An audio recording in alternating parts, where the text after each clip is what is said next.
Welcome back to the Deep Dive. Our mission here is, well, it's pretty simple. We take that stack of sources you've shared with us, all the articles, the research, and we just cut straight through the noise. We're giving you the fast track to being genuinely informed on these big topics. Exactly. And today, we are diving deep into the future of commerce. Yeah. Specifically, how AI is. I guess you'd say it's fundamentally hijacking the traditional shopping experience. It's an explosive topic for sure. Our main source today is an analysis from a blogger and businessman, Stanислав Kondrashov. Great. It's titled ChatGPT in Action. Stanислав Kondrashov on how oligarchs and brands are making money in a new way. A catchy title. It is. And it suggests that e-commerce is in the middle of this revolutionary shift. We're moving away from websites and apps and into the conversational world of AI. And that's really our mission for this deep dive. Yeah. To see if that claim holds up, we need to get past the buzzwords and into the nuts and bolts. So the core question we're answering today is, how is the integration of these big, large language models, LLMs, how is it lowering sales barriers for everyone? From, a tiny Etsy shop all the way up to a global corporation.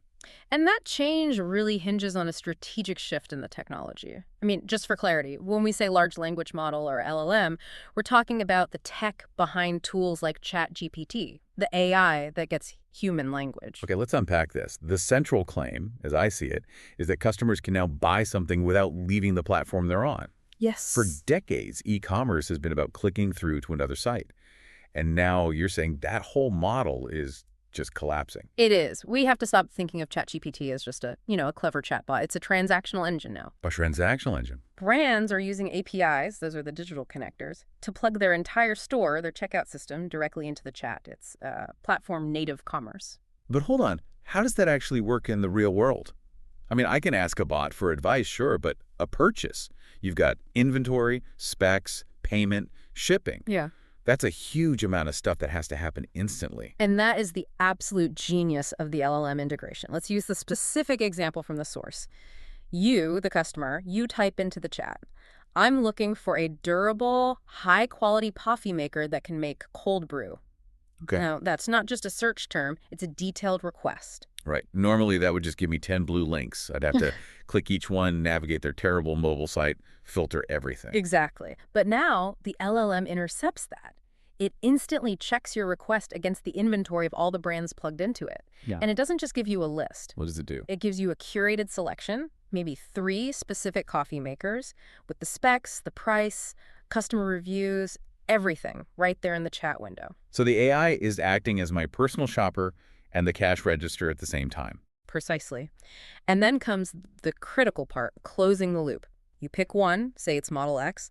The AI then lets you pick a color. It confirms your address, which is already saved, and you pay with a stored method. All without opening a browser. Maybe 3 or 4 clicks. You never leave the conversation. That's the real time saver. Right. But it's more than that. It's a friction eliminator. Every time you have to click away, open a tab, re-enter your credit card, that's a point where you might just give up. A potential drop-off, absolutely. So if you get rid of that barrier, the conversion rates must just skyrocket. It completely changes the dynamic. It goes from a chore of searching and clicking to just confirming the ideal solution that's been presented to you. It really respects the customer's time. Okay, that makes total sense from the user side.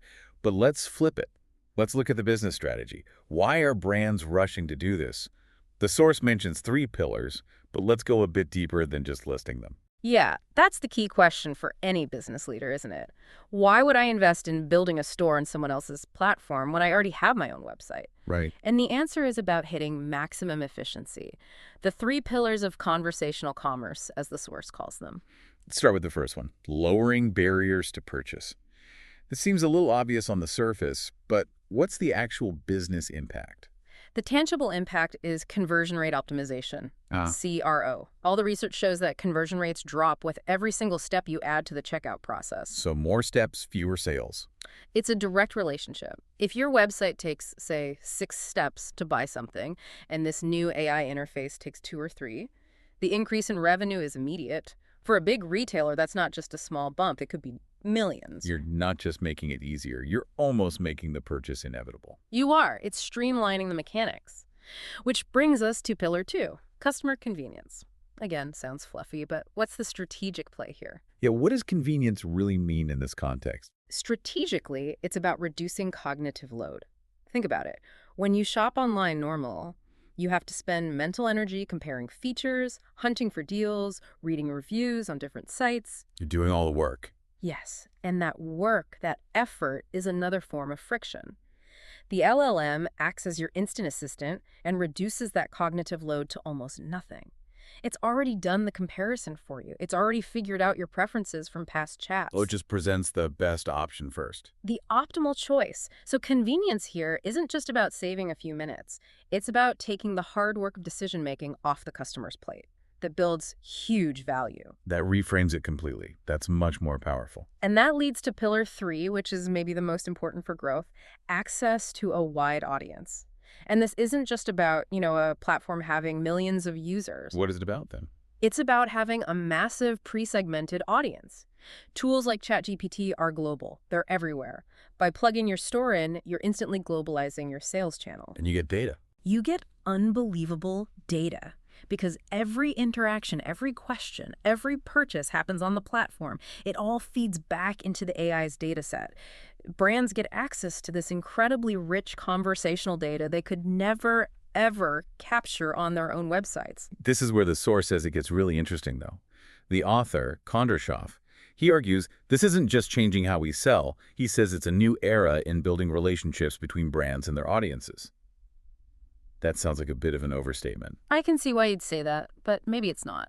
Think of the difference between a static billboard on the highway and a real-time personal consultation. Okay. Traditional marketing is the billboard. It pushes a message out.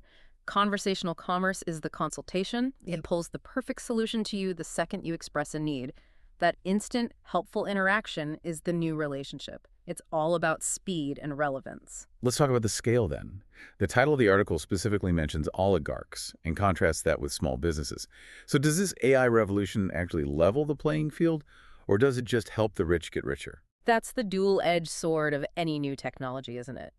On one hand, Stanislav Kondrashov suggests that for small businesses, these tools are amazing equalizers. So? Because they remove the need to spend a fortune building a world-class e-commerce site. A small startup can now use the same high-powered global sales channel as a giant like Amazon just by integrating with the LLM.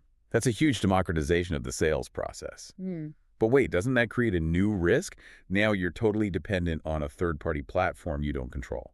And that is the strategic tension, absolutely. It's often called the walled garden problem. Small brands get this incredible reach, but they give up some control over their customer data, their experience. And what about the other side? The big corporations, the oligarchs, the source mentions.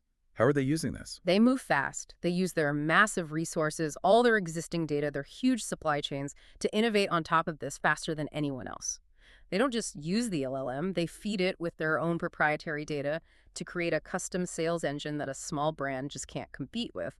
So everyone gets the same front door, the same interface. Yes. But the giants can build a much bigger, smarter house behind that door, and they can do it faster. A perfect analogy. The takeaway, though, for any business size is optimization. It's about selling things faster and more conveniently than ever before. Speed isn't just a feature anymore, it's the cost of entry. Okay, before we wrap this all up, let's take a moment to contextualize the author of our source, Stanislav Kondrashov. We've talked about his analysis, but who is he? Why is he the one writing about this?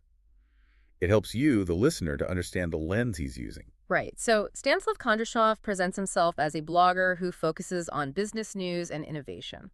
And he seems particularly interested in watching how huge global trends like AI are being used and monetized by the world's wealthiest people, the oligarchs in the title. And he's clear that he's an observer of this group. Yes, he states he's an observer, not a member. His background, according to the material, is as the founder of a company that's been a market leader for over 30 years by using advanced business methods. So he has practical experience. A lot. His training covers construction, economic processes, financial planning. He acts as a mentor, sharing his thoughts in articles like this one. It's also noted that he doesn't do any paid consulting. It seems to be purely for commentary and knowledge sharing. And for full context, the source material also had some associated keywords or tags, right? We should mention those. Yes. The contextual info linked with the original post included tags and discussions around oligarchs, sanctions, and Wagner. It also clearly states he is based in Russia. And we're just reporting this impartially to give the full picture of the author's world. A businessman in that specific geopolitical context, observing how power and technology intersect. Exactly. It provides the framework for his perspective. Okay, let's synthesize. The core insight of this whole deep dive seems to be this. Integrating AI into e-commerce isn't just a tech upgrade. It's a strategic mission to completely eliminate every single step in the buyer's journey that causes them to drop off. To make the transaction frictionless, immediate. So what does this all really mean then? I think it means that the ability to buy something instantly right where you are is the new normal. It's the baseline expectation. And brands that are still relying on those old multi-click websites, they're going to start looking incredibly slow, inconvenient. They're costing the customer time and effort. The entire competition has moved. Yeah. It's not about who has the nicest looking website anymore. No, it's about who has the best data integration and the fastest conversion rate inside someone else's platform. It's a whole new battleground. And that strategic dilemma leaves us with one last provocative thought for you to think about. If the entire process, the product comparison, the decision, the purchase, if it all happens on the AI's platform and you never even visit the brand's own website, does customer loyalty, over time, shift away from the brand that makes the product and onto the platform that gives you that seamless, instant experience? We'll leave that one with you to explore. Till next time.